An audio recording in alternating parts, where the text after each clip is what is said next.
Hello everyone. अगर JEE की history की बात करूं तो जो सबसे इंपॉर्टेंट चैप्टर रहा है हमेशा वो रहा है कोऑर्डिनेशन कंपाउंड्स या कोऑर्डिनेशन कॉम्प्लेक्सेस। तो इस साल 2025 में जेई मेंस 2025 में यहां से आए हैं 41 क्वेश्चंस और अगर 24 की बात करूं तो यहां से आए हैं 40 क्वेश्चंस। इसके बाद जो है बस जीओसी एक ऐसा चैप्टर है जिसमें से ज्यादा क्वेश्चन देखने को मिलते हैं क्योंकि वो हर एक ऑर्गेनिक के चैप्टर में लगता है। तो मेरा नाम है हेमंत और आज हम यही चैप्टर शुरू करने वाले हैं कोऑर्डिनेशन कंपाउंड्स। इसको मैं बिल्कुल बेसिक लेवल से पढ़ा के बिल्कुल एडवांस लेवल तक आपको लेके जाऊंगा। इसमें हम प्रीवियस ईयर क्वेश्चंस भी करेंगे, थ्योरी भी आपको पूरी की पूरी मिलेगी जितनी जेई एडवांस तक नेसेसरी है। तो इसके लिए आप टेलीग्राम चैनल भी ज्वाइन कर सकते हैं, वहां पर आपको इसके पीडीएफ नोट्स मिल जाएंगे। तो टाइम वेस्ट नहीं करते, मैं चैप्टर आपको शुरू करवाता हूं। तो कोऑर्डिनेशन कंपाउंड्स। अब कोऑर्डिनेशन से यार दिमाग में एक वर्ड आता है कोऑर्डिनेट। कोऑर्डिनेट बॉन्ड तो हमने पढ़ रखी है, बिल्कुल उसी का यूज होने वाला है कोऑर्डिनेशन कंपाउंड में। लेकिन उसको पढ़ाने से पहले हम इसको बेसिक से शुरू करते हैं।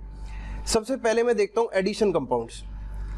अब मैंने ये नोट्स में अब शुरू में अगर लिखना शुरू करूंगा addition compounds normal salt plus normal salt, तो इसमें हम सभी का टाइम वेस्ट होगा। इसीलिए मैंने नोट्स जो हैं ऑलरेडी आपके लिए प्रिपेयर कर रखे हैं और बेहतरीन नोट्स हैं, विश्वास करो मेरा।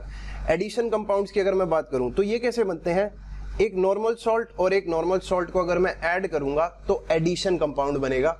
अब नॉर्मल सॉल्ट क्या होता है सर?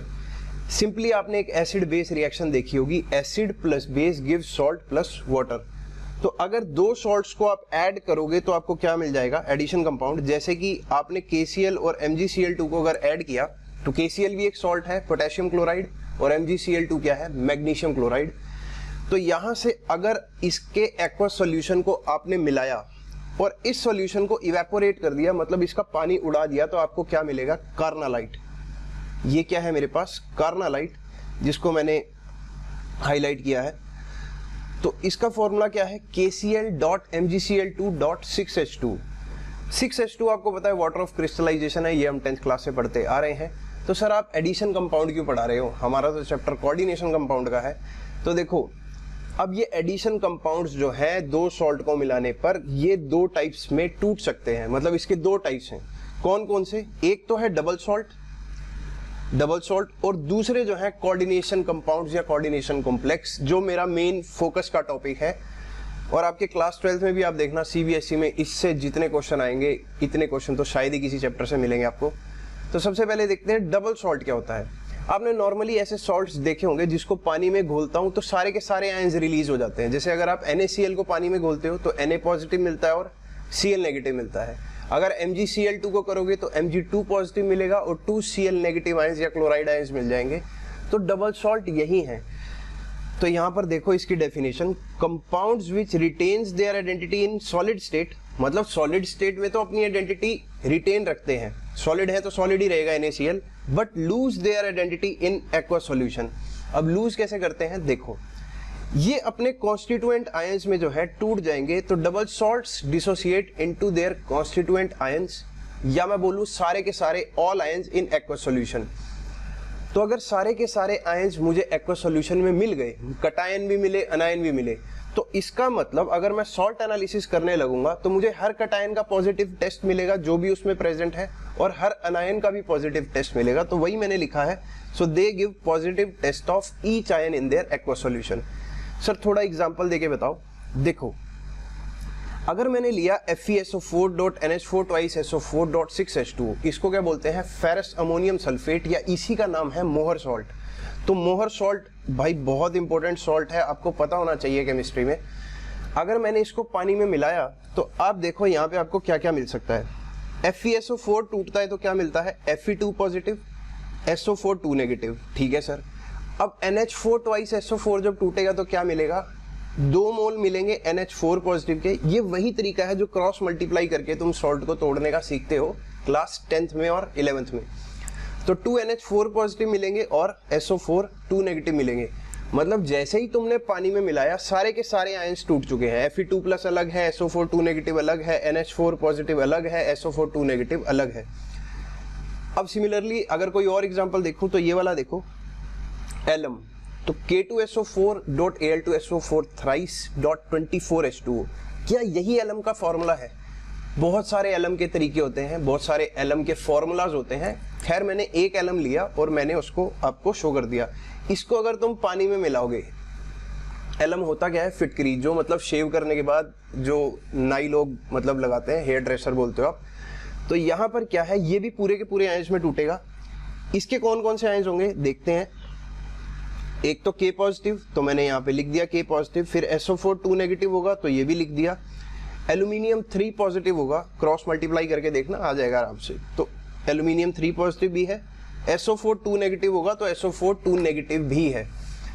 अब अगर आपने इसको ठीक से तोड़ा है तो आपसे क्वेश्चन पूछा जा सकता है किसी भी एग्जाम में, आप ये बताओ टोटल नंबर ऑफ आयंस कितने हैं। तो जब K2SO4 टूटेगा तो 2 K पॉजिटिव मिलेंगे और एक SO4 2 नेगेटिव मिलेगा। Al2SO4 थ्राइस जब टूटेगा तो क्या मिलेगा, 2 aluminium 3 positive plus 3 SO4 2 negative.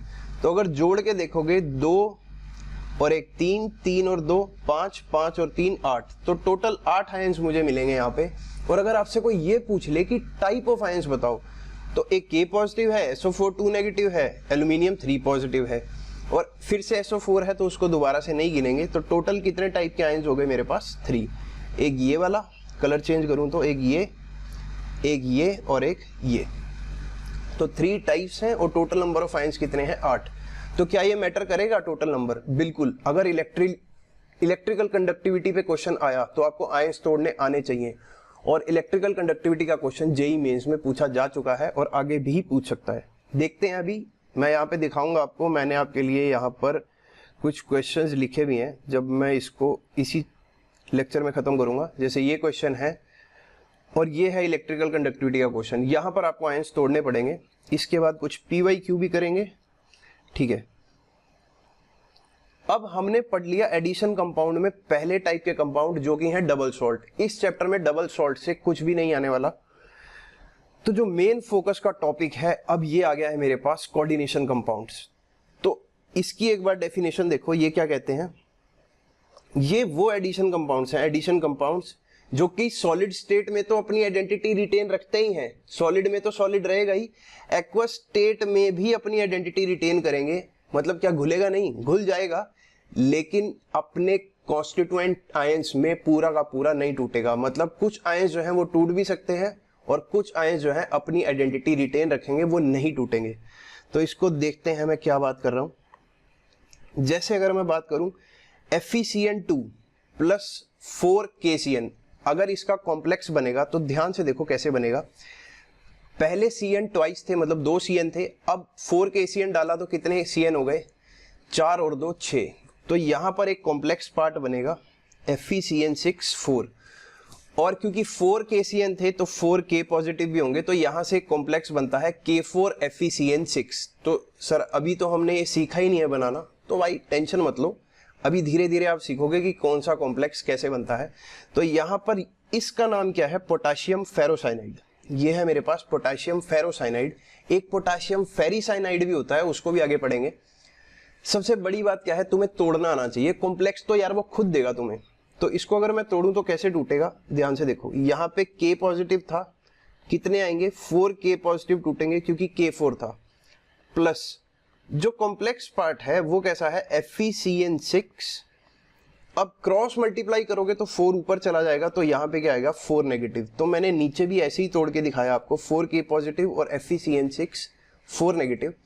तो टोटल नंबर ऑफ आयंस कितने हैं, 4 तो ये हैं और 1 आयन इसका है, तो टोटल आ गए 5। सिमिलरली अगर आपसे पूछे कोई टाइप ऑफ आयंस बताओ, अब देखो सिर्फ 2 रह गए। अगर ये डबल सॉल्ट होता तो Fe2+ अलग टूटता, CN नेगेटिव अलग टूट जाता, K पॉजिटिव अलग टूट जाता, तो मतलब नंबर ऑफ आयंस ज्यादा प्रोड्यूस होते। लेकिन कोऑर्डिनेशन कंपाउंड में क्या है, ये अपनी आइडेंटिटी रिटेन करेंगे एक्वस सॉल्यूशन में भी। तो अगर आप देखोगे तो Fe2+ में नहीं टूटा, CN नेगेटिव अलग नहीं हुआ, अलग कौन हुआ, 4K पॉजिटिव। तो ये भी देखते हैं अभी आगे जाके कि आयोनाइजेशन स्फेयर अलग हो जाता है और कोऑर्डिनेशन स्फेयर जो है वो वहीं का वहीं रहता है। चलो अच्छा, इसका मैंने बोला था पोटाशियम फेरीसाइनाइड भी होता है, तो ये भी मैंने आपके लिए लिखा हुआ है K3 FeCN6। तो यहाँ पर क्या है, ये है पोटाशियम फेरीसाइनाइड। अब मेरा क्वेश्चन तुमसे ये है कि तुम ये बताओ इसमें आयरन का ऑक्सीडेशन नंबर क्या है। तो पिछले वाले में अगर तुम देखोगे तो आयरन का ऑक्सीडेशन नंबर क्या था, यहाँ पर Cn नेगेटिव होता है, 2 Cn नेगेटिव है तो 2 नेगेटिव चार्ज होगा, तो आयरन के ऊपर कितना होगा +2, तो यहाँ से ठीक है। अगर इसमें तुम्हें निकालना है तो देखो इसको सिंपली ब्रेक कर लो, ब्रेक तो मैंने किया था, FeCN6 4 नेगेटिव आया था। अब मान लो तुम्हें आयरन पे चार्ज निकालना है तो उसको कैसे कैलकुलेट करते हैं, आयरन का x मान लो, 1 Cn पे Cn नेगेटिव होता है तो 6 Cn पे कितना हो जाएगा 6 negative is equal to total पे कितना चार्ज आ रहा है 4 नेगेटिव, तो मैं यहाँ पे लिख देता हूँ 4 नेगेटिव, तो x की वैल्यू कितनी आ जाएगी -4 और प्लस यहाँ से जब 6 करूंगा तो ये कितना आ जाएगा +2, तो यहाँ पर भी कितना था +2। अब मेरा सवाल आपसे ये है कि पोटेशियम फेरिसाइनाइड में बताओ आयरन के ऊपर कितना ऑक्सीडेशन स्टेट होगा। अभी वीडियो को पॉज करो और जब आंसर आ जाए तो कमेंट सेक्शन में कमेंट करना। तो चलो आई होप आपने कर लिया होगा, अब वीडियो को प्ले कर लो। अब यहाँ पर अगर मैं देखूं इसको तोड़ना भी आसान है, ये कैसे टूटेगा 3K पॉजिटिव में प्लस FeCN6 होल के ऊपर 3 माइनस। तो अब अगर मुझे इसको कैलकुलेट करना है तो आयरन का x मान लो, 6 साइनाइड पे 6 माइनस हो जाएगा, टोटल के ऊपर -3 है, तो x की वैल्यू कितनी आ जाएगी +6 - 3 यानी कि +3। तो फेरिसाइनाइड में जो है आयरन के ऊपर कितना चार्ज आएगा, ऑक्सीडेशन स्टेट कितना आएगा +3। तो बड़ी ही सिंपल सी चीज़ है, आपसे ये भी पूछा जा सकता है। तो खैर ये इंट्रोडक्शन चल रहा है कोऑर्डिनेशन कंपाउंड में, आई होप आपको मज़ा आ रहा होगा। और अभी वीडियो को लाइक भी मत करो, सब्सक्राइब भी मत करो, लेकिन at the end of the video अगर आपको लगता है कि आपके लिए कुछ भी हेल्पफुल रहा हो तो प्लीज़ कमेंट कर देना और लाइक सब्सक्राइब तो कर ही देना। अब जब हमने ऐसे कोऑर्डिनेशन कंपाउंड देख लिए पोटेशियम फेरोसाइनाइड, फेरिसाइनाइड, तो अब हमें देखना है रिप्रेजेंटेशन ऑफ कॉम्प्लेक्स पार्ट। इन्हीं का नाम क्या होता है कोऑर्डिनेशन कॉम्प्लेक्स। तो कॉम्प्लेक्स पार्ट को देखने के लिए इसको रिप्रेजेंट किया जाता है यहां से स्क्वायर ब्रैकेट में m ln ±x। अब m क्या है, यहाँ पे m है सेंट्रल मेटल, तो ये क्या है सेंट्रल मेटल, मतलब जिस भी मेटल के साथ लीगेंड लगे होंगे। लीगेंड कैसे लगते हैं, अच्छा L क्या है लीगेंड, अब मैं आपको थोड़ा सा बताता हूँ। इस चैप्टर का नाम है कोऑर्डिनेशन कंपाउंड यानी कि कोऑर्डिनेट बॉन्ड। कोऑर्डिनेट बॉन्ड अगर आप याद करो कैसे बनती थी, डेटिव बॉन्ड, कोई भी एक स्पीशीज दूसरी इलेक्ट्रॉन डेफिशिएंट स्पीशीज को इलेक्ट्रॉन डोनेट करती थी। जैसे अगर मैं बात करूं BF3 तो वो इलेक्ट्रॉन डेफिशिएंट है, NH3 इलेक्ट्रॉन रिच है, तो रिच जब पुअर को देता है तो कैसी बॉन्ड बन जाती है कोऑर्डिनेट बॉन्ड। सिमिलरली यहाँ पे क्या होगा, मेटल के पास पॉजिटिव चार्ज होगा, मतलब उसके पास इलेक्ट्रॉन की कमी है, तो लीगेंड्स क्या करेंगे, अपना इलेक्ट्रॉन का पेयर जो है वो मेटल को डोनेट करेंगे। तो यहाँ पे M का मतलब आप जान गए कि ये है मेटल, सेंट्रल मेटल, और L का मतलब क्या है लीगेंड्स जो उसके अराउंड लगे हुए हैं। और यहाँ पर +-x क्या है, ये है charge on the complex part. अब ये क्या है सर, अरे सिंपल है यार, जैसे इसको तोड़ा था तो ये 3 नेगेटिव आया था, तो ये क्या था charge on the complex part. जब यहाँ हमने किया था तो 4 नेगेटिव आया था, तो ये क्या था charge on the complex part. तो n हुआ यहाँ पर नंबर ऑफ लीगेंड्स और x हो गया charge on the complex part. अब आपको देखना है types of complexes, JEE mains मैंने इसके ऊपर लिख रखा है और इसी साल 2 क्वेश्चन आए हैं। एक क्वेश्चन अभी आप इसलिए नहीं कर सकते क्योंकि आपने इसमें हाइब्रिडाइजेशन नहीं पढ़ी, एक मैं इसी क्वेश्चन में सॉल्व कराऊंगा इसी वीडियो में। तो जेई मेंस के लिए बहुत ज़्यादा इंपॉर्टेंट है। सबसे पहले टाइप के जो कॉम्प्लेक्स हैं वो कौन से हैं, होमोलैप्टिक कॉम्प्लेक्स। होमो का मतलब क्या होता है, आपने आजकल बहुत ज़्यादा सुन लिया होगा होमो होमो होमो, तो होमो का मतलब होता है एक जैसे।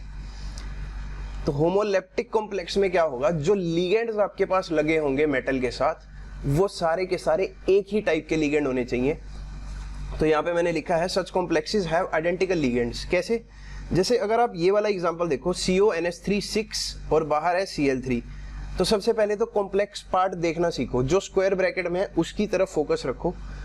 तो यहाँ पर NH3 6 टाइम्स है, मतलब लीगेंड जो है वो सिर्फ के सिर्फ NH3 ही है, अमोनिया लीगेंड है सिर्फ।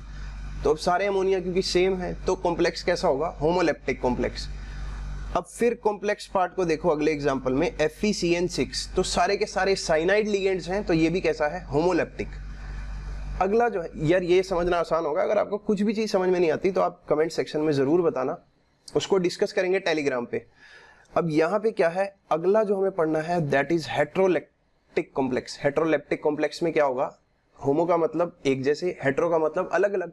तो यहाँ पर अगर आप देखोगे तो कॉम्प्लेक्स पार्ट को देखना सीखो। NH3 4 टाइम्स है और 2 कौन लगे हुए हैं, Cl।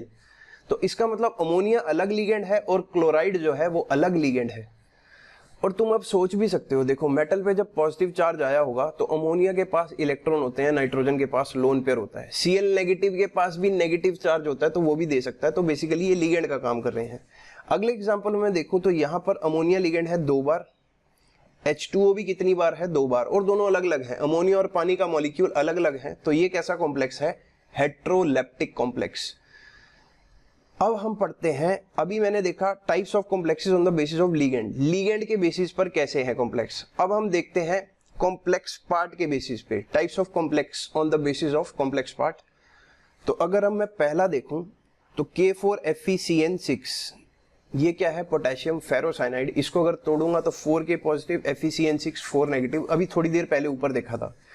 तो यहाँ पे जो कटायन बन रहा है बाहर वो है सिंपल कटायन, लेकिन जो कॉम्प्लेक्स पार्ट है स्क्वायर ब्रैकेट में उसके ऊपर चार्ज देखना कैसा है, 4 नेगेटिव। जो नेगेटिव चार्ज स्पीशीज होती हैं उसको क्या बोलते हैं, अनायन। तो कॉम्प्लेक्स अनायन है।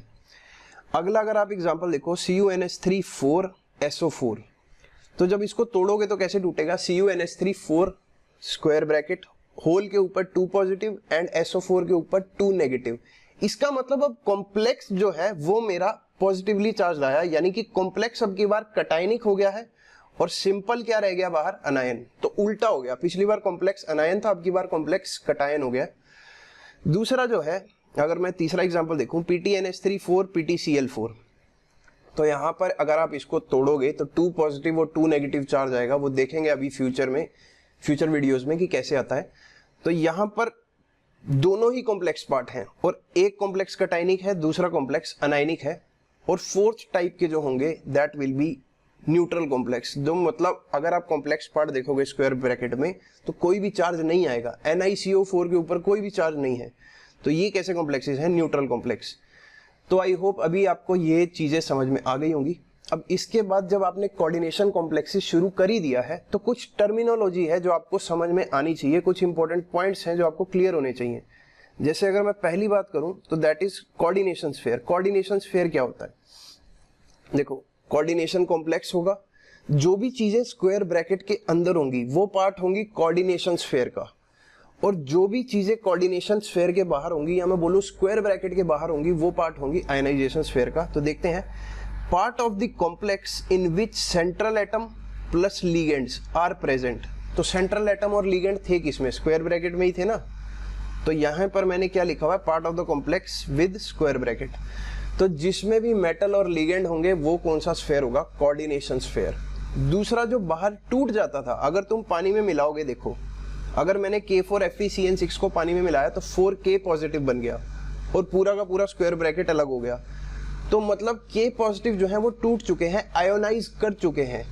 तो ये किसका पार्ट है, आयोनाइजेशन स्फीयर का। तो part of the complex other than coordination sphere. अगर आप स्क्वायर ब्रैकेट को छोड़ के बाकी कुछ देख रहे हो तो वो क्या है, आयोनाइजेशन स्फीयर, क्योंकि वो आयोनाइज कर जाता है। अगली टर्मिनोलॉजी है काउंटर आयन। काउंटर आयन का मतलब क्या है, जो भी आपका कॉम्प्लेक्स पार्ट है उसको स्टेबलाइज करने के लिए उसके साथ कौन सा काउंटर आयन लगाया हुआ है उसी को बोलेंगे counter ion. Ion which have opposite charge, obvious सी बात है, अगर स्क्वायर ब्रैकेट पे नेगेटिव चार्ज है तो बाहर पॉजिटिव मिलेगा, अगर स्क्वायर ब्रैकेट पे पॉजिटिव है तो बाहर नेगेटिव मिलेगा, तो मतलब अपोजिट चार्ज मिलेगा। तो ion which have opposite charge in comparison to complex ion. तो काउंटर आयन किसमें होगा, हाँ अब ये भी बड़ी अच्छी बात है भाई, काउंटर आयन जो होगा वो हमेशा देखो बाहर ही मिलेगा आपको। तो 4K पॉजिटिव आयनाइजेशन स्फीयर में है, SO4 2 नेगेटिव आयनाइजेशन स्फीयर में है, तो ये हमेशा किस में मिलेंगे, will be present in ionization sphere. Example देखते हैं, जैसे फिर से उठा लिया पोटेशियम फेरोसाइनाइड। तो अब आप सोच रहे होगे यार सर आपके पास और कोई एग्जाम्पल नहीं है क्या, और बहुत सारे खतरनाक एग्जाम्पल करेंगे, लेकिन शुरुआत में ही आपको तोप नहीं दिखा देनी चाहिए, तो थोड़ा सा सब्र रखो।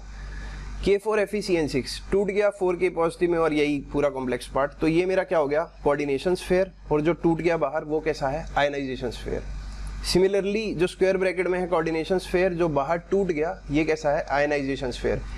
इस दौरान अगर मैं पहली की बात करूं तो इसमें काउंटर आयन कौन है, ये है K पॉजिटिव, तो मैंने लिखा भी है काउंटर आयन कौन सा है, K पॉजिटिव। इसमें काउंटर आयन कौन सा है, SO4 2 नेगेटिव, तो ये जो है SO4 2 नेगेटिव ये काउंटर आयन है। अब सेंट्रल एटम क्या है? सेंट्रल एटम या आयन, ये क्या चीज है? जिस भी मेटल के साथ आपके लिगेंड्स अटैच हो रहे हैं उसी को क्या बोला जाता है? सेंट्रल एटम या आयन। अब वो एटम खुद भी हो सकता है या आयनिक फॉर्म में भी हो सकता है, मतलब उसके ऊपर कोई चार्ज रह सकता है। तो वही चीज है species which accept lone pair और electron pair from the ligand. तो सिंपल सी बात है, मेटल ही एक्सेप्ट करेगा ना लिगेंड से इलेक्ट्रॉन। तो species which accept lone pair from the ligand. तो ये बात ध्यान में रखना। तो ये है मेरा सेंट्रल एटम। और लिगेंड कौन है? अभी आपको बताया था, जो इलेक्ट्रॉन पेयर देते हैं। तो species which donate lone pair और electron pair from the ligand through coordinate bond. Coordinate bond बनेगी, इसीलिए चैप्टर का नाम क्या है? Coordination compound. अब एक खास बात और भी है भाई, अब तो कलर चेंज करना ही पड़ेगा। अच्छा, आपने इक्विलिब्रियम चैप्टर में पढ़ा होगा, ये इलेक्ट्रॉन एक्सेप्ट कौन करता है? जो इलेक्ट्रॉन डेफिशिएंट होते हैं। और इलेक्ट्रॉन डेफिशिएंट स्पीशीज कौन कौन सी पढ़ी हमने? जैसे BF3 पढ़ा था, AlCl3 पढ़ा था, और फ्रीडल क्राफ्ट रिएक्शन में तो आप यूज भी करते हो एनहाइड्रस AlCl3। तो वो वहां पे कैसा काम करते हैं? जो भी इलेक्ट्रॉन एक्सेप्टर होंगे वो कैसे होंगे? Lewis acid. और जो इलेक्ट्रॉन डोनेट करते हैं जैसे अमोनिया, पानी, ये सब कैसे होते हैं? Lewis base. तो यहां पर सेंट्रल एटम याद रखना लुईस एसिड का काम करेगा, और लिगेंड कैसा काम करेंगे? लुईस बेस का। अब नोट लिखा हुआ है एनी टाइप ऑफ चार्ज में भी present on central atom ion and ligands. तो ऑब्वियस ही बात है, मेटल के ऊपर भी कैसा भी चार्ज मिल सकता है आपको, और लिगेंड्स के ऊपर चार्ज हो भी सकता है, चार्ज नहीं भी हो सकता। जैसे क्लोराइड है, उस पर तो नेगेटिव चार्ज है, लेकिन अमोनिया जो है उस पर चार्ज नहीं है। अब मुझे अगर कोऑर्डिनेशन कंपाउंड बनाना है तो मुझे सेंट्रल एटम भी चाहिए और लिगेंड भी चाहिए। तो क्या कंडीशंस हैं कि एक मेटल जो है सेंट्रल एटम का काम कर सके? तो सबसे बड़ी बात तो क्या है? उसको इलेक्ट्रॉन एक्सेप्ट करने हैं। एक्सेप्ट करने के लिए खुद के ऊपर कौन सा चार्ज होना चाहिए? Positive charge. जब खुद भिखारी बनूंगा तभी तो जाके लोग मुझे पैसा देंगे। तो हाई पॉजिटिव चार्ज डेंसिटी, तो प्लस चार्ज होना चाहिए। अच्छा, प्लस चार्ज है। उसके बाद क्या है? अगर मैं इलेक्ट्रॉन्स बुला रहा हूं कि भाई मुझे इलेक्ट्रॉन दे दो, तो उसको रखने के लिए जगह भी होनी चाहिए। तो वही मैंने लिखा है, दूसरा जो पॉइंट है that is vacant orbital must be present. तो कोई लिगेंड देना तो चाह रहा है, मान लो मेरे पास जगह ही नहीं है रखने की, तो मैं एक्सेप्ट कैसे करूंगा? तो वेकेंट ऑर्बिटल भी बहुत जरूरी है। अब ये जो कंडीशंस है ना दोनों, ये डी ब्लॉक के एलिमेंट्स बड़े अच्छे से सेटिस्फाई कर लेते हैं। इनके ऊपर पॉजिटिव चार्ज डेंसिटी भी होती है, जैसे Fe2+, Fe3+, कोबाल्ट 2+, कोबाल्ट 3+। तो डी ब्लॉक एलिमेंट जो है इनके पास वेकेंट ऑर्बिटल भी होता है, डी खाली भी हो सकता है इनके पास, और इनके पास हाई चार्ज डेंसिटी भी है। तो ये कॉम्प्लेक्स इजीली बना लेते हैं। अब जो देने वाला है उसके ऊपर भी तो कुछ कंडीशन होंगी। अगर देने वाले के पास पैसे ही नहीं है तो भिखारी को देगा क्या? तो इसका मतलब जो डोनेटिंग स्पीशीज है, लिगेंड जो है, उनके पास क्या होने चाहिए? लोन पेयर होना चाहिए या नेगेटिव चार्ज होना चाहिए। तो वही लिखा हुआ है, ligands must have lone pair और pi electron density. Pi electron density, pi electron density वाले कौन होंगे? इस पर मैं लिख देता हूं, ये क्या है? ये ऑर्गेनिक लिगेंड्स होंगे। Organic ligands. ऑर्गेनिक लिगेंड्स का मतलब क्या है? जैसे मान लो C+C है। अब इसके पास नो डाउट कोई भी लोन पेयर तो नहीं है, लेकिन इसके पास पाई क्लाउड है। ये पाई बॉन्ड से क्या कर सकता है? इलेक्ट्रॉन डोनेट कर सकता है। तो जनरली जब भी आप पाई इलेक्ट्रॉन डेंसिटी को शेयर होते देखोगे तो आप मोस्टली ऐसे ही केसेस देखोगे जो ऑर्गेनिक केमिस्ट्री से आए हैं। तो लिगेंड के पास या तो लोन पेयर हो या फिर पाई इलेक्ट्रॉन क्लाउड हो। अब आपके लिए एक क्वेश्चन है, वीडियो पॉज कर लो, मतलब पॉज करो और देखो कि which of the following can act as ligand. इनमें से कौन लिगेंड का काम कर सकता है? तो शुरू करते हैं। आई होप आपने पॉज करके सॉल्व करके देखा होगा। हाइड्रोजन क्या लिगेंड का काम कर सकता है? नहीं कर सकता। रीजन क्या है? एक ही इलेक्ट्रॉन है, वो भी दे देगा तो इसके पास क्या बचेगा? H नेगेटिव कर सकता है? बिल्कुल कर सकता है। इसके पास नेगेटिव चार्ज है, और मैंने आपको बताया था कंडीशंस फॉर लिगेंड में क्या है, या तो उसके पास पाई इलेक्ट्रॉन डेंसिटी हो या एक्स्ट्रा इलेक्ट्रॉन हो। तो नेगेटिव के पास होते H positive. H positive pay तो भाई जीरो है, खुद ही खत्म हुआ पड़ा है, दूसरे को क्या देगा। NH4 positive. NH4 positive ligand का काम करेगा। जब भी नाइट्रोजन 4 बॉन्ड बना लेता है तो लोन पेयर तो बचता नहीं है, उल्टा पॉजिटिव चार्ज आ जाता है। पॉजिटिव चार्ज को तो खुद कोई इलेक्ट्रॉन की जरूरत है, तो वो लिगेंड का काम कैसे करेगा? नहीं कर सकता। NH2 NH2 हाइड्राजीन, ये क्या है? हाइड्राजीन। हाइड्राजीन ये कहाँ पढ़ते हैं हम? वुल्फ किश्नर रिडक्शन में। अगर आपको याद हो ऑर्गेनिक में वुल्फ किश्नर रिडक्शन में पढ़ते हैं। तो हाइड्राजीन कर देगा ये काम, बिल्कुल। ये लिगेंड का काम कर सकता है क्योंकि यहाँ नाइट्रोजन पर लोन पेयर है और इस पर भी लोन पेयर है, तो ये भी एक लिगेंड का काम कर देगा। अब F पार्ट में देखते हैं NH3 पॉजिटिव और NH2, क्या ये कर देगा? अब बच्चे क्या करते हैं ना, इसमें गलती कर देते हैं। पॉजिटिव चार्ज देखा, सर ये नहीं करेगा। अरे भाई उसके ऊपर पॉजिटिव है, इसके पास तो लोन पेयर है, तो ये लिगेंड का काम कर देगा। G पार्ट देखूं तो NH3 होल के ऊपर 2 पॉजिटिव, मतलब लेफ्ट वाले नाइट्रोजन पर भी पॉजिटिव है, राइट वाले पर भी पॉजिटिव है, तो ये भी ऐसा काम नहीं कर सकता। SO4 2 negative, sulphur as donor, बताओ इसका आंसर। कमेंट सेक्शन में बताना मुझे, H पार्ट लिखना और वहां पे लिखना कि क्या आंसर है। तो मैं आपको बताता हूं, नहीं कर पाएगा। रीजन क्या है? देखो, अगर मैं SO4 2- का स्ट्रक्चर बनाऊं तो कुछ ऐसा बनता है, जैसे H2SO4 आप बनाते हो, SO4 2-। अब ये जो सल्फर है उसने ब्रैकेट में दिया है, देखो सल्फर एज डोनर, कोई लोन पेयर है इसके पास? भाई 6 इलेक्ट्रॉन होते हैं वैलेंस, 6 के 6 बॉन्डिंग में लगे हुए हैं, 1 2 3 4 5 6, तो no lone pair. Lone pair है ही नहीं तो देगा क्या? तो इसीलिए sulphur as a donor, sulphate काम नहीं कर सकता। जो स्कूल लेवल पे तैयारी करते हैं वो बस नेगेटिव चार्ज रखते हैं, देख लिया नेगेटिव चार्ज और चलो भाई कर देगा काम, ऐसा मत करना। CO ऑक्सीजन एज डोनर नहीं कर पाएगा। क्यों नहीं कर पाएगा? अब इसमें क्या दिक्कत है? देखो CO का स्ट्रक्चर होता है कुछ ऐसा, CO, और ये जो बॉन्ड होती है ना, ये ऑक्सीजन टू कार्बन की तरफ होती है, मतलब ये इलेक्ट्रॉन कार्बन को दे चुका है तो बाहर नहीं दे पाएगा। अगर इसका वैसे भी स्ट्रक्चर देखोगे, आयनिक स्ट्रक्चर, तो C ऑक्सीजन पर पॉजिटिव आता है, कार्बन पर नेगेटिव चार्ज आता है। तो कोई अगर हाई लेवल का बच्चा देख रहा होगा अगर मेरा वीडियो MSc का, तो इसको हम मॉलिक्यूलर ऑर्बिटल थ्योरी से भी एक्सप्लेन कर सकते हैं। कार्बन पर अगर जो जेई की तैयारी कर रहा है भाई, उसके लिए ये नहीं बता रहा हूं मैं। अगर इसको मैं एमओ डायग्राम से करूं तो ऑक्सीजन की इलेक्ट्रॉनेगेटिविटी बहुत नीचे है, मतलब इलेक्ट्रॉनेगेटिविटी ज्यादा है, तो ऑक्सीजन की जो प्लेसमेंट है एमओ डायग्राम में वो नीचे होगी, कार्बन की ऊपर होगी। अब मेटल जब एक्साइटेड स्टेट में जाएगा एम पॉजिटिव में, तो ऑक्सीजन और मेटल का गैप क्या हो जाएगा? बढ़ जाएगा, इसीलिए ऑक्सीजन नहीं दे पाएगा। तो खैर ये थोड़ी हाई लेवल की रीजनिंग है। नॉर्मली अगर आप स्कूल लेवल पर कर रहे हो, जेई लेवल पर कर रहे हो, तो इतना ठीक है। CO oxygen as a donor नहीं करेगा। कार्बन मोनोऑक्साइड कर देगा? बिल्कुल कर देगा। ऑक्सीजन से नहीं करेगा तो कार्बन से कर देगा। और अगर कुछ भी नहीं दे रखा तो फिर इसका मतलब आप किसी से भी करवा सकते हो। अगला है NO3 के ऊपर 1 नेगेटिव, क्या कर देगा? नाइट्रोजन एज अ डोनर नहीं कर पाएगा। रीजन कैसे पता लगेगा? स्ट्रक्चर से। स्ट्रक्चर आपको बनाना आना चाहिए। तो अगर मैं बनाऊं NO3 नेगेटिव, एक ऑक्सीजन पर तो नेगेटिव चार्ज है, अगला ऑक्सीजन डबल बॉन्ड से बना होगा। अब अगर मैं बात करूं ये बॉन्ड कैसी हो जाएगी? डेटिव। तो ऑक्सीजन के साथ ही डेटिव बॉन्ड बना रखी है, तो इसका मतलब नाइट्रोजन पर कोई भी इलेक्ट्रॉन नहीं बचा। कैसे नहीं बचा सर?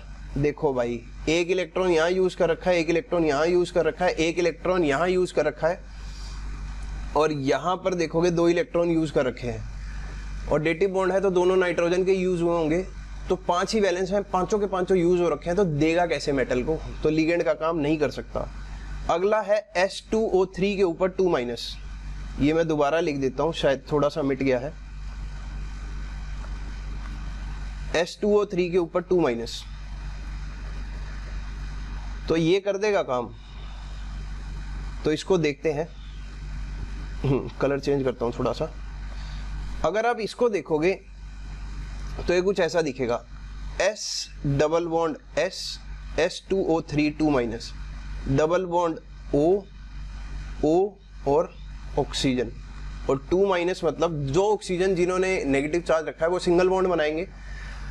तो अब ये कर देगा। अगर तो आपसे ये पूछ लिया कि बीच वाला सल्फर करेगा, तो ये तो नहीं कर सकता। लेकिन कुछ भी नहीं दे रखा तो भाई ये ऑक्सीजन कर सकता है, ये ऑक्सीजन कर सकता है, ये वाले सल्फर पे भी लोन पेयर होंगे, तो टेक्निकली ये कर देगा। लेकिन अगर बीच वाला सल्फर आपको मार्क करके दे दिया कि ये करेगा, तो बीच वाला सल्फर नहीं कर पाएगा। इस बात को ध्यान में रखना। तो बड़ा ही अच्छा क्वेश्चन था, आपको ये पहचानना आ गया कि कौन लिगेंड का काम करेगा और कौन लिगेंड का काम नहीं करेगा। आगे भी आपको ये बात काम में आएगी जैसे जैसे चैप्टर में आगे बढ़ेंगे। अगला क्वेश्चन जो है उससे अगला तो देखो 2025 का ही लेके आया हूँ, जेई मेंस का। तो उससे पहले ये क्वेश्चन करते हैं, ये बहुत ही बेहतरीन क्वेश्चन है। Right the correct order of electrical conductivity in equimolar aqueous solution. तो वीडियो को पॉज करो और ट्राई करके देखो।